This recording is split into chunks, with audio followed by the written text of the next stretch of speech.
Claudie est frigorifiée. Il faut dire que dehors, il fait 0 degré et pour ne rien arranger, la jeune femme traîne un gros rhume. Mais plutôt que d'aller chez le médecin, cette blogueuse culinaire opte pour une bonne vieille recette de grand-mère. C'est très rapide, ça prend 5 minutes et c'est réconfortant pour cet hiver. Son truc, c'est le grog, une boisson chaude et naturelle qui permettrait de lutter contre les états grippaux. La recette de Claudie est ultra simple, presser une demi-orange. Donc on peut aussi utiliser un robot, mais voilà, quand on n'a pas, on le fait à la main. Ajouter un demi-verre d'eau, un peu de rhum, 2 cuillères à soupe de miel et comme Claudie travaille dans les épices, elle ajoute un bâton de cannelle et une gousse de vanille. Maintenant, il n'y a plus qu'à porter à ébullition. Et pour que ce soit plus doux en bouche, Claudie a son astuce.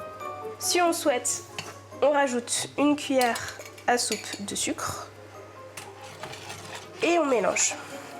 Une fois que le liquide arrive à ébullition, on coupe le feu et c'est là qu'intervient la seconde astuce de Claudie. Et mon petit truc à moi, c'est de laisser infuser 5 minutes pour que le bâton de cannelle et la gousse de vanille puissent dégager tous leurs arômes.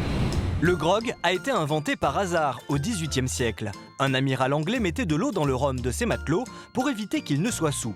Au fil des ans, on a ajouté à cette boisson des ingrédients aux vertus antiseptiques, comme le citron, au point que le grog est devenu aujourd'hui une recette de grand-mère que l'on consomme pour combattre le rhume.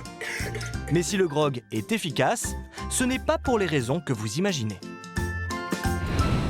Pour Véronique, pharmacienne, si le grog nous redonne un coup de peps, ce n'est pas grâce au rhum. L'alcool dans un grog serait un leurre. L'alcool provoque soi-disant une certaine chaleur, mais en fait, il faut savoir que la chaleur qu'elle procure, c'est que le corps se refroidit. Et ça donne une impression de chaleur parce que ça compense la température, mais c'est pas pour ça que ça va mieux, au contraire.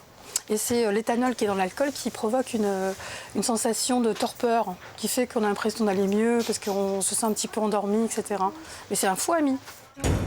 Selon Véronique, le plus efficace dans un grog, ce sont les autres ingrédients. Le miel adoucit la gorge, certains épices comme les clous de girofle ont des propriétés antiseptiques et antibactériennes. Quant aux agrumes, ce sont de véritables alliés pour notre santé. Les oranges, le citron et les pamplemousses qu'on peut mettre dans des boissons ont de la vitamine C qui permet de lutter contre la maladie, contre l'infection, en augmentant les défenses immunitaires. Dans ce restaurant végétarien à Paris, on prépare justement des grogs sans alcool. Trudy est norvégienne et elle a mis au point sa propre recette. Je vais créer une base avec le jus d'érable. Et puis, je mets des baies, un mélange de 7 baies, la goji, myrtille. À la maison, on peut utiliser ce que l'on a sous la main, comme du raisin sec. Ensuite, ajouter du sucre de coco, riche en vitamines et en minéraux. Vous pouvez aussi le remplacer par du sucre de canne. Puis, 10 clous de girofle, quelques gousses de cardamome, du gingembre frais et un zeste d'orange. La vitamine C, un peu de soleil. Portez le tout à ébullition et armez-vous de patience. Je vais laisser à feu doux. Si on a une demi-heure, c'est très bien. Comme ça sort toutes les vertus dans les baies des épices. En fait, les nombreuses épices vont apporter une sensation de chaleur. Du coup, pas besoin d'alcool. Ça tombe bien, je suis enrhumée, donc ouais, non, je sens que ça dégage justement, ouais, que ça décongestionne un peu, enfin ouais. On sent que c'est plein de vitamines, ouais, ça a du peps, hein, c'est très bon. Si Trudy sert des grogs sans alcool, certains bars n'ont pas changé la recette traditionnelle. Car le grog ancestral, on ne le consomme plus seulement sous la couette. C'est aussi une boisson conviviale en hiver. Ici, on en sert de novembre à mars. Alors il faut du rhum brun. On met 4 centilitres. On arrose avec un petit peu de sucre de canne. On fait chauffer. On ajoute une rondelle de citron et on envoie. Et voilà. Merci jeune homme. Petit grog. Merci bien. Avec plaisir. Les habitués apprécient.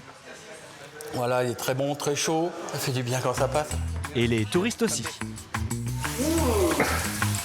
C'est bon.